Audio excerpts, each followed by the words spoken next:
Ayan, ang ating next video naman is tatanggalin natin yung dash speaker nya para makapag-tap tayo ng signal cable. Bali kailangan natin is yan, positive negative connection dyan sa dash speaker. Kukuha tayo dyan ng high level output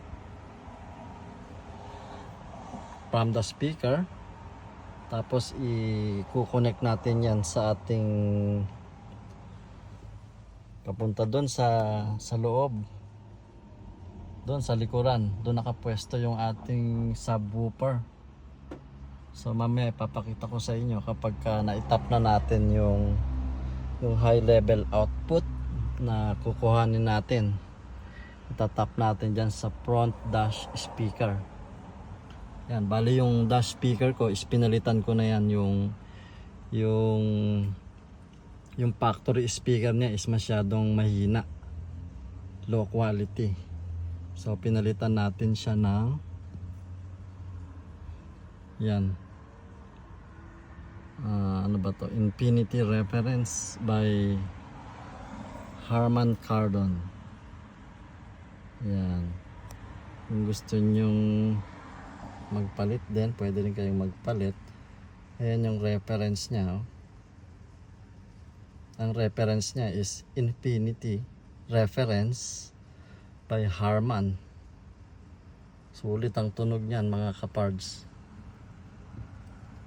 So ayan, kukonek na natin itong mga high level output.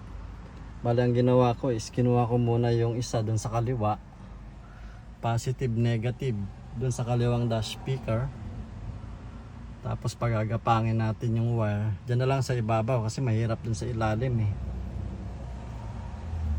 So lagyan nyo lang ng, actually merong naka cover dyan yan sa dash cover nya, parang carpet cover. So yan, gagapang na lang natin dyan kasi gusto ko is dyan na magdaan lahat ng cable nya papunta doon sa ilalim, sa gitna, kasama na rin yung power cable. Nakaabang na yung power cable, yung pinasok natin kanina. Yan, pagagapangin natin sa ilalim. So ikabit muna natin, papakita ko sa inyo kung paano nakabit yung mga wires.